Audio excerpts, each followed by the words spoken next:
लो बच्चों, चलिए प्रश्न को पढ़ते हैं। यदि सदिश ए बराबर दिया है 2 i के प्लस 3 j के प्लस 4 k के, सदिश बी बराबर है i के प्लस j के प्लस 5 k के, तथा सदिश सी एक बाएं पक्ष के निकाय को निरूपित करते हैं, तब सी है। तो सी के लिए हमें 4 मान दिए गए हैं ए बी सी और डी के माध्यम से, और हमें इनमें से सही विकल्प का चुनाव करके बताना है बच्चों।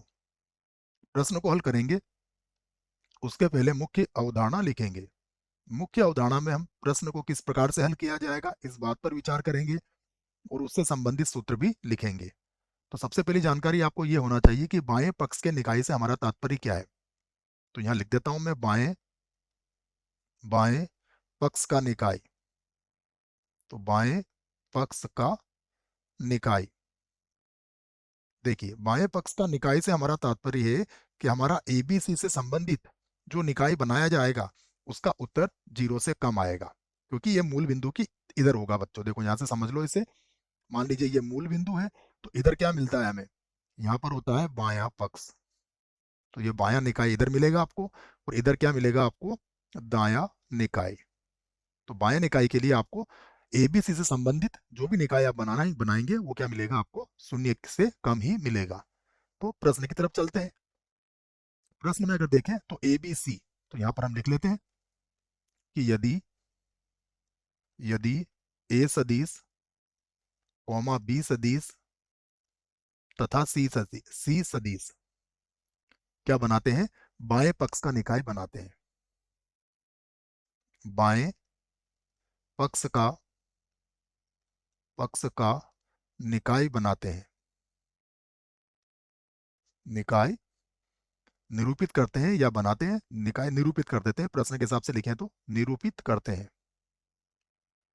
निरूपित करते हैं, ये आपने लिख लिया है। तब ए सदिश बी सदिश और सी सदिश, इनका अधिस्त्रीक गुणन ये क्या होगा, 0 से कम होना चाहिए। ये बात हमें समझना है यहाँ पर। अब सी के लिए हमें 4 स्थितियां दी गई है, चारों स्थितियों पर हम लोग यहाँ पर विचार करने वाले हैं।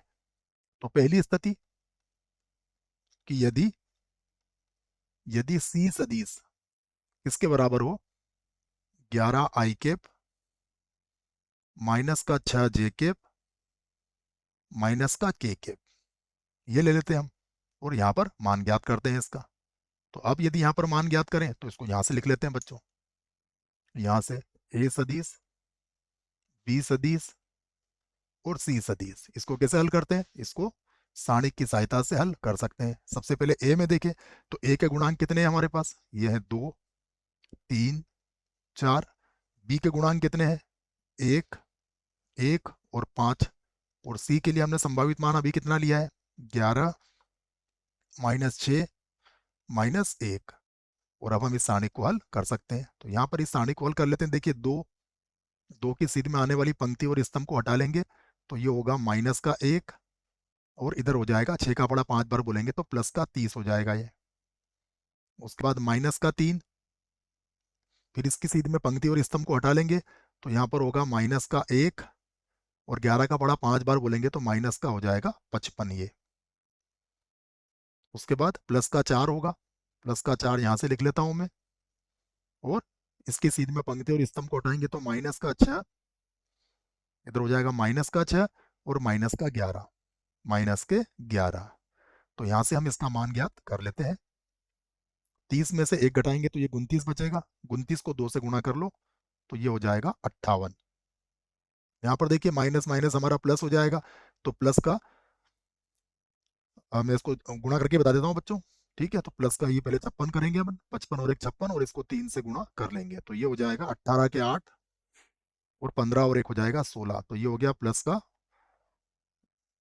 1 6 8, 1 6 8 हो जाएगा। ठीक है, उसके बाद यहाँ पर 11 का पड़ा, 11 और 6 कितना हो जाएगा, माइनस का 17 हो जाएगा।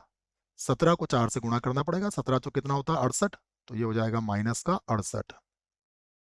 तो आप देख सकते हैं कि यदि आप इन दोनों को देखेंगे तो 68 से ये तो कट जाएगा, हमारे पास कितना मिलेगा, ये मिलेगा प्लस का 158। ये 0 से क्या है, बड़ा है।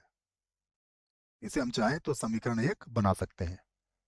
अब हम दूसरी स्थिति पर विचार करेंगे, उसके पहले इन सबको यहाँ से हटा देते हैं। दूसरी स्थिति क्या बनेगी देखिए, तो यहाँ पर लिख लेता हूँ मैं। दूसरी स्थिति में कि यदि c का मान क्या ले लें हम, c का मान हम ले लेते हैं -11i प्लस का 6j और प्लस का k। इस स्थिति पे विचार कर लेते हैं। ये c का मान ले लिया हमने, तो फिर से वही बात, यहाँ पर निकालेंगे हम a सदिश, b सदिश, c सदिश, इनका अदिश त्रिक गुणन जो सारणिक से निकलता है। ये हो जाएगा 2 3 4 1 1 और यहाँ आ गया 5। यहाँ पर कितना आ जाएगा आप देखिए, ये हो जाएगा -11 प्लस का 6 और प्लस का 1। इस सारणी को भी हल कर लेते हैं। सबसे पहले 2, तो ये हो जाएगा 1 और 6 का पढ़ा 5 बार बोलेंगे तो आ जाएगा 30। उसके बाद -3, इसको भी हल करेंगे तो ये हो जाएगा 1 और ये प्लस का हो जाएगा, 55। उसके बाद 4 के संगत, 4 की सीध में पंक्ति और स्तंभ को हटा लेंगे तो ये हो जाएगा 6 और ये हो जाएगा प्लस का 11।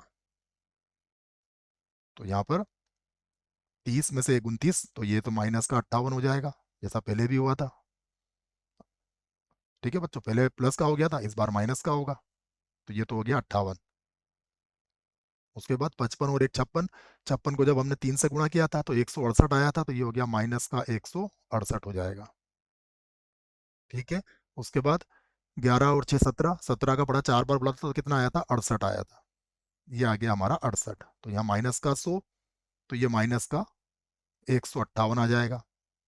माइनस का 158, ये क्या है, 0 से कम है, इसे हम बना देंगे समीकरण 2। अब हम तीसरी स्थिति पर भी विचार कर लेते हैं, तो मैं लिख देता हूँ तीसरी स्थिति पर, यहाँ से विचार करेंगे अब। यहाँ पर लिख देते हैं तीसरी स्थिति और यहाँ पर लिख लेते हैं हम c का संभावित मान तीसरे विकल्प वाला ले लेते हैं। ये हो जाएगा 11i माइनस का 6j और प्लस का k। इस पर विचार कर लेते हैं। इस स्थिति की बात करें तो फिर से वही सदिश a, सदिश b और सदिश c यहाँ पर ज्ञात करेंगे हम। इसका सारणिक ले लेते हैं, तो ये 2 3 4, 2 3 4 वैसे ही रहेगा। उसके बाद 1 1 और ये 5 और c का मान इस बार कितना लिया है हमने, 11 माइनस का 6 और 1, ये ले लिया हमने। इसको भी हल कर लेते हैं, देखिए इसको यहाँ से हल कर लेते हैं, तो सबसे पहले लिखेंगे 2, तो ये हो जाएगा 1 और प्लस का हो जाएगा ये 30। उसके बाद माइनस का 3 होगा और -3 के संगत पंक्ति और स्तंभ हटाएंगे तो 1 और ये हो जाएगा 55। उसके बाद प्लस का 4, इसको भी ऐसे हल करेंगे, ये होगा माइनस का 6 और माइनस का 11 हो जाएगा इस बार। तो ये 31, 31 को 2 से गुणा करेंगे तो ये 62 हो जाएगा। यहाँ पर होगा 54, ये 54 हो जाएगा। 54 को 3 से गुणा करना पड़ेगा आपको, तो ये हो जाएगा 12 के 2 और 15 और 1 16, परंतु ये प्लस का हो जाएगा 168, 162 बच्चों। ठीक है। उसके बाद 11 और 6 17 हो जाएगा, तो ये कितना हो जाएगा, माइनस का 68 हो जाएगा। देखिए 11 का बड़ा 11 और 7 6 हो गया 17, 17 चौक 68, तो ये हो गया 68 माइनस का। ठीक है। अब अगर ध्यान से देखें तो 62 में से आप 68 घटाएंगे तो कितना बचेगा, माइनस का 6 बचेगा और इसमें से 6 घटा लीजिए तो ये मिल जाएगा आपको प्लस का 156। तो ये 156 क्या होगा, 0 से बड़ा होगा। इसे हम समीकरण 3 बना देंगे। अब चौथे वाली स्थिति पर भी विचार कर लेते हैं। चौथी स्थिति में हम c का मान क्या ले लेंगे, जो हमें अंत में दिया गया है, c बराबर 11i, उसके बाद लिखेंगे प्लस का 6j और माइनस का k। इस स्थिति पे भी हम विचार कर लेते हैं। उसके पहले इसको यहाँ से मिटा देते हैं बच्चों, ये जो रफ किया था हमने।